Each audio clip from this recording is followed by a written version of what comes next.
Hello everyone, welcome to for education. आज की इस वीडियो में हम कुछ और क्वेश्चंस देखेंगे इंटीग्रेशंस के। तो लास्ट वीडियो में हमने केस 1 पे कुछ क्वेश्चंस देखे थे, एक क्वेश्चन देखा था एंड आज की इस वीडियो में हम 2 और क्वेश्चन देखने वाले हैं। ये बुक का एग्जाम्पल है, इंटीग्रेट करना है फर्स्ट पार्ट को सेकेंड पार्ट को। अगर आप देखोगे तो ये कैसी इक्वेशन है, 1/x² - a²। तो पहला क्वेश्चन कि हम यहाँ पर बाय पार्ट लगा सकते हैं। हाँ, अगर हम x² - a² को अगर आप देखोगे तो यहाँ पे डिग्री ऑफ डिनोमिनेटर, सबसे पहले हम क्या देखेंगे, degree of denominator is greater than numerator. ये x⁻2 है, यहाँ पर क्या होगा, x⁻0 है। तो हम यहाँ पर अगर इस इक्वेशन को, क्योंकि ये एक फॉर्मूला है x² - a², मतलब a² - b², जिसको हम क्या लिखते थे, a - b और a + b। तो हमने उसको 2 पार्ट में स्प्लिट कर लिया एंड सेम स्प्लिट करके हम इसको फिर बाय पार्ट भी लगा पाएंगे हम। तो ऐसे हम इस पे बाय पार्ट यूज कर सकते हैं, सेम एज इट इज इस पे भी हम बाय पार्ट यूज कर लेंगे। और कौन सा बाय पार्ट हम यहाँ यूज करेंगे, फर्स्ट पार्ट जो केस 1 था। केस 2 के लिए हमारे पास अलग तरीके से स्प्लिट करते हैं और उस तरीके से वेरिएबल्स उनको देते हैं a b c करके। वो भी फॉर्म हमें याद है, हम उसके जब क्वेश्चंस देखेंगे तब उसको एक बार और याद करेंगे। अभी के लिए इसको मैंने इस तरीके से लिख लिया, 1/x - a x + a। ये अपना डायरेक्ट फॉर्मूला है, ये हम सबको क्लियर है। a² - b² का फॉर्मूला क्या होता है, a + b और a - b। अब a + b आप पहले लिखिए, a - b आप पहले लिखिए, इट डजंट मैटर आप, क्योंकि वो आपस में मल्टीप्लाई ही हो रहे हैं। तो अगर आप x + a x - a बाद में लिखेंगे तो फर्क नहीं पड़ता, आपके पास सेम ही आंसर आएगा तब भी। तो यहां पर x - a x + a मैंने इस तरीके से लिख लिया। Now let's split the equation into partial fractions. हमारे यहां पर मुझे 2 इक्वेशन मल्टीप्लाई हो रहे हैं आपस में, तो ये 2 वेरिएबल्स का हम यूज करेंगे, a और b। Same as it is वही सेम चीज, इसके लिए x - a plus b/x + a। ठीक है, अब इनको हम एक जैसा कर लेंगे ताकि कैंसिल आउट होके हम ऊपर उसके न्यूमरेटर वाली फॉर्म को साथ में लिख के इक्वेशन बना सके। तो क्या है, यहाँ पर x - a और x + a को साथ में मल्टीप्लाई करके लिख लेंगे नीचे डिनोमिनेटर में, एंड देन यहाँ पर x - a है, x + a नहीं है, तो ऊपर x + a मल्टीप्लाई हो जाएगा, फिर एज इट इज ये यहाँ मल्टीप्लाई हो जाएगा। तो इस तरीके से हमने इनको लिख लिया। अब हमारे पास इक्वेशन क्या आई, 1 = ax + a plus b x - a, equation 1। अब हमें a और b की वैल्यू फाइंड आउट कर रही है ताकि हम उसमें जो हमने वेरिएबल्स लिए हैं a और b, उसको रख के इंडिविजुअली हम उनको इंटीग्रेट कर पाए। तो ये हो जाएगा, अगर आप यहां पर देखोगे तो इसको माइनस करने के लिए मुझे यहाँ -a रखना होगा, ये 0 हो जाएगा, तब हमारी b की वैल्यू आ जाएगी। अब इसको 0 करने के लिए मुझे यहाँ पर पॉजिटिव a रखना होगा, x की जगह पे रखना है हमें वैल्यू, ये हमें क्लियर है। तो एक जगह -a एक जगह +a, तो हम यहाँ लिख लेंगे x = a and x = -a put कर रहे हैं हम in equation 1।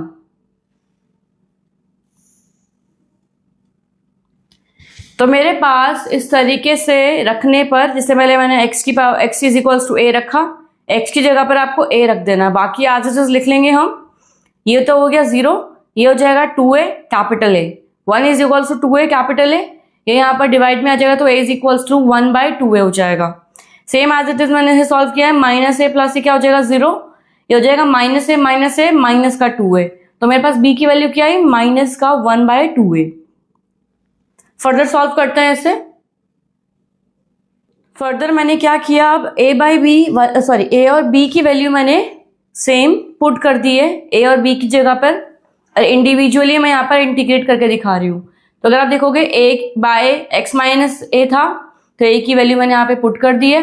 Same b/x + a था, तो b की वैल्यू मैंने यहाँ पुट कर दी है। अब माइनस का ये ब्रैकेट में लिखा मैंने, एंड देन फिर बाहर आके ये नेगेटिव हो गया, ये प्लस थे पहले फिर माइनस हो गया। और जो ये मेरे पास है इसको मैं एज इट इज यहाँ लिख लूंगी। अब अगर आप देखोगे तो इन दोनों टर्म्स में से 1/2a कॉमन आ सकता, तो मैंने इन्हें कॉमन कर लिया एंड इनको एक कॉमन ब्रैकेट में रख के इंडिविजुअली इंटीग्रेट करके यहाँ पर दिखाया है। देन इसके बाद अब ये क्या फॉर्म बन रही है अपनी 1/x माइनस ए। हमारे पास फॉर्मूला है इंटीग्रेशन का 1/x क्या होता है, ln x या log x कह लीजिए। तो एज इट इज ये 1/x तो नहीं है, ये क्या है x की जगह पर x माइनस ए है। ये क्या है x की जगह पर x प्लस ए है। ये क्वेश्चंस की प्रैक्टिस आप शुरू से कीजिए, क्योंकि अगर आपने बीच में टॉपिक छोड़ दिया था ये इंटीग्रेशन का, तो सारी वीडियोस दोबारा से कवर कीजिए और देखिए मैं कैसे सब्स्टिट्यूशन मेथड से सॉल्व करके इसको log x माइनस ए लिख सकती हूँ। और देन ये लिखा जाएगा फिर माइनस log x प्लस ए। ये हमें क्लियर होना चाहिए कि कैसे हमने उस फॉर्मूला में यूज किया सब्स्टिट्यूशन मेथड से। साइन किसी के चेंज नहीं होंगे, क्योंकि जब मेरे दोनों डिफरेंशिएट हुए तो दोनों पॉजिटिव ही रहे। अगर आप देखोगे तो x डिफरेंशिएट होगा तो ये पॉजिटिव ही रहेगा, सेम ये भी x प्लस ए डिफरेंशिएट होगा तो ये भी पॉजिटिव ही रहेगा। हम इस अंदर वाले फंक्शन को ही डिफरेंशिएट करते हैं। तो सॉल्व हो गया, मेरे पास कुछ इस तरीके से आ गया। अच्छा, अब ये जो फॉर्मूला बनाना है, ये जो हमारे पास आया आंसर, ये एक स्पेशल फॉर्मूला बना। ये हम बाद में देखते हैं, अभी सेकंड पार्ट कवर करते हैं। सेकंड पार्ट भी आज इसी की तरीके से ही होने वाला है, देखते हैं। तो हमारे पास गिवन क्या है, 1/a² माइनस का x²। हम इसको लिख सकते हैं फॉर्मूला में a² माइनस b² क्या होता है, a माइनस बी और a प्लस बी। ठीक है, now let's split the equation into partial fraction. हमें पता है हम यहाँ पे पार्शियल फ्रैक्शन क्यों यूज कर रहे हैं।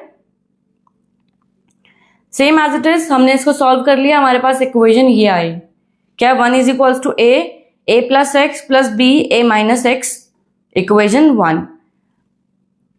अब इसको अगर मुझे 0 करना है तो मैं यहाँ पर क्या रखूंगी, x की जगह पर माइनस ए, तो a माइनस ए हो जाएगा 0, कैंसिल आउट। और यहाँ पर ही सेम, अगर मुझे इसको 0 करना तो मैं क्या रखूंगी, पॉजिटिव का a। तो मैंने एक बारी a पुट करना है, एक बारी माइनस ए पुट करना है। सॉल्व कर लेंगे इसे। तो अगर आप देखोगे यहाँ पर ये हो जाएगा 2a कैपिटल A, ये कैंसिल हुआ, एंड देन ये कैंसिल हुआ, 0 हो गया ये, लेकिन ये हो गया 2a कैपिटल B। तो a और b की वैल्यू आ गई 1/2a, एज इट इज है, मतलब दोनों वैल्यूज मेरे पास सेम आई a और b की। अब इसको पुट कर लेंगे और इंटीग्रेट कर लेंगे गिवन इक्वेशन को।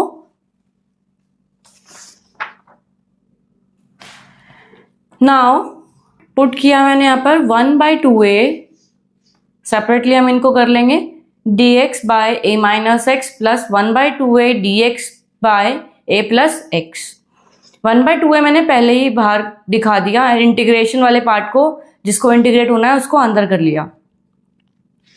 देन अब इसके बाद हमें इसे सॉल्व करना है, सेम एज इट इज। हम इसको सॉल्व करेंगे कैसे, सब्स्टिट्यूशन मेथड से 1/x करके। लेकिन इस बारी अगर आप इसको डिफरेंशिएट करोगे a माइनस एक्स को डिफरेंशिएट करके क्या आएगा, अगर आप यहाँ पे देखोगे differentiation of a minus x क्या होगा, dx, dA तो मेरा 0 हो जाएगा, एंड ये क्या होगा d माइनस एक्स क्या होगा, माइनस का 1 आएगा।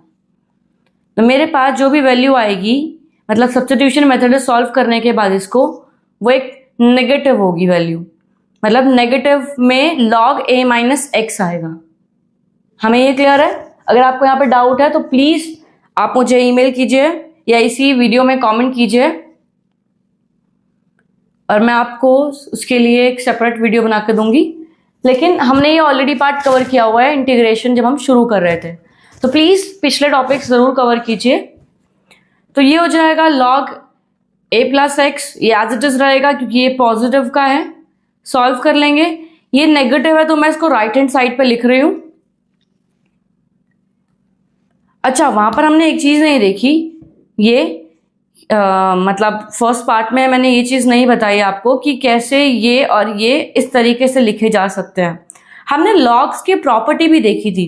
अगर दो लॉग में दो फंक्शंस है मेरे पास और दोनों माइनस हो रहे हैं आपस में, तो मेरे पास वो फंक्शंस डिवाइड में लिखे जा सकते हैं।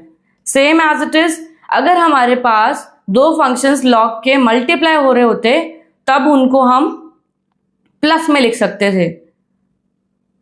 या अगर इनके बीच में प्लस होता तो, लेकिन ये अभी माइनस में है तो हम इनको डिवाइड में लिख सकते हैं।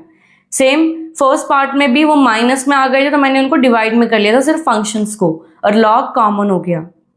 प्लस का सी नहीं भूलना है, कांस्टेंट। तो इस तरीके से हमने सेकेंड पार्ट भी देख लिया। अब ये कैसे स्पेशल है, ये फॉर्मूलाज कैसे एक फॉर्मूला बने मैं आपको बताती हूं। अब ये फॉर्मूला कैसे स्पेशल है, यहां पर अगर आप देखोगे तो इंटीग्रेट कर रहे हैं हम जो हमारे पास गिवन था पहला पार्ट और दूसरा पार्ट, और ये जो हमारे पास आया आंसर ये हमने आज से यहां लिख लिया। अब ए की ना कोई भी वैल्यू होगी, जो भी वैल्यू होगी ए की 2 3 4, यहां पर ए की वैल्यू हो सकती है, उसको अगर आप रखेंगे और यहाँ पर ए की वैल्यू मल्टीप्लाई कर लेंगे और यहाँ पर ए की वैल्यू रख लेंगे तो ये आंसर सही होगा। आप उसको डायरेक्टली इंटीग्रेट करने की जगह जो भी वैल्यू यहाँ पर होगी आपके पास, उसको उसके लिए ये फॉर्मूला याद कर लीजिए, तो आपका हमेशा आंसर यही आएगा जो भी वैल्यू आपकी ए गिवन होगी उसको रखने के बाद। तो ये दो गिवन फॉर्मूलाज हैं, ये हमें इंटीग्रेट करने भी आते हैं और हमने इनको देख भी लिया कि कैसे अगर एक ही जगह कोई वैल्यू गिवन होगी वो कैसे इंटीग्रेट होके इस तरीके से हमें मिल जाएगा। तो अगर क्वेश्चन 5 नंबर का है, एक ही जगह वैल्यू रखी हुई है कोई एनी नंबर, तो 5 नंबर का क्वेश्चन तो पूरा आप उसको इंटीग्रेट कीजिए। अगर आपके पास 2 नंबर का आया, 1 नंबर का कोई क्वेश्चन आया एक ही वैल्यू रखने पर, तो आप सीधा फॉर्मूला में इंप्लीमेंट कर लीजिए। फॉर्मूला में रखा एंड देन आपके पास सीधा आंसर आ गया। तो आज की वीडियो में इतना ही, अगली वीडियो में मिलते हैं। Thank you.